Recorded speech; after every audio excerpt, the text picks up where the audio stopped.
Hello, and welcome to PARC Living's Masterclass series. I'm Ben, and I'll be your guide in the art of storytelling and writing memories. So here's a story from my memoir, and it's maybe got a bit of a surprise ending.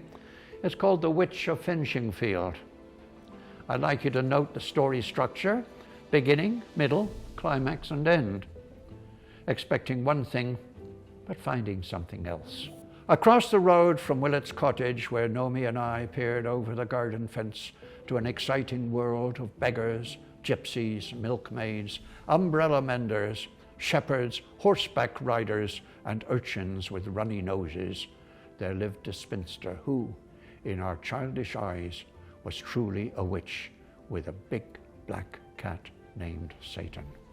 I know that's a very long sentence. I wouldn't advise trying them, but this one I had to do because it was so much fun. Anyway, the witch was stooped over and very, very old. Her lips sucked into her mouth so that her nose and chin looked punch-like. Her nose had a wart at one side, and her hair hung in stringy white strands halfway down her skinny body.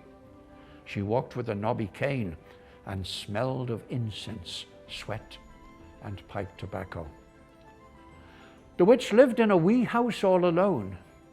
If ever she caught us, we knew she would eat us. It was a known fact among the children in the village that she had a big pot in her kitchen where she boiled all the little ones she could catch.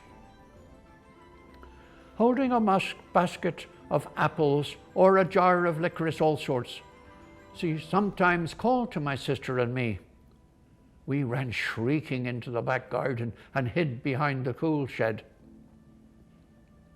Our parents never asked us why we hid.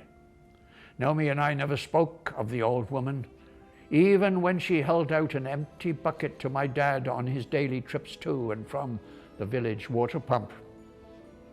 Dad would bring a whole bucket for her, then return for more for us.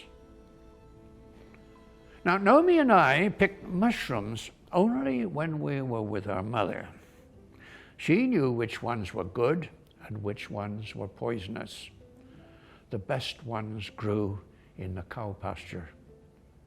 With permission, however, we could go by ourselves to pick blackberries along the edge of the cow field. One lovely day, with 3 buckets full of juicy blackberries, our faces and fingers stained purple, we were suddenly interrupted by the thumping and wheezing of the red-eyed bull as he charged across the field. We tried to help each other over the stile. I went first. Before I helped her up and over, I told my little sister to hand me the buckets of berries. I hadn't yet learned ladies first. Besides, it was my red cardigan that attracted the bull. By this time, Naomi was crying. As I climbed back up to urge her on, she climbed up too with 2 of the buckets. The bull stopped quite close. His eyes blazed and his nostrils bellowed steam as he stood his ground, stomping and snorting, preparing to charge. Naomi had just passed me the first full bucket when a rough voice from behind me bellowed, "Oi! What you two doing stealing my berries? Hand them over."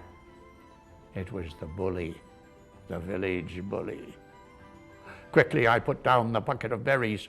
Naomi stopped crying and picked up the other 2 buckets. "You can't have them." Just like the bull, she stood her ground. Then, as carefully as she could, she passed me the 2 buckets. Suddenly, I felt stinging nettles on the backs of my legs. I dropped both buckets and turned around. The bully was on top of me, stinging me all over my bare arms and legs. Naomi climbed over the stile, screaming, "Leave my brother alone!" So the bully chased her down the path with his nettles. At that moment, the witch appeared, shouting and waving her stick in the middle of the path. My sister ran back to me. We were in a terrible state. We burned from the nettles. Our buckets lay on their sides beneath the stile. All the berries had fallen into the mud. But the bully was gone, running across the field as fast as his chubby legs would take him. By the time we gathered our senses, the witch was upon us. "That gutter snipe, I'll be paying Mrs. Bates a visit, just you see. She'll give that Billy what for." My sister and I wanted to run, but we couldn't. "Here, let's rub some of this on those wee legs of yours and on your arms." The witch took dock leaves growing by the stile and rubbed my sister's legs with them. I took some too, and soon the sting went away. "You'd better get home now, before your mother finds out you're lost." We took more dock leaves and continued rubbing while we ran home as fast as we could. Mother stripped us, washed us, and put us to bed. The next morning, we found 3 buckets on our front door stoop, brimming with fresh blackberries. My dad said the fairies picked them. I wasn't so sure. That afternoon, he took a blackberry pie across the road. As for us, at tea time, we ate big slices of blackberry pie, slathered with fresh, thick cream. Now, can you remember a story from your own childhood? Was there some magic? Try to see it as you did then. Have fun.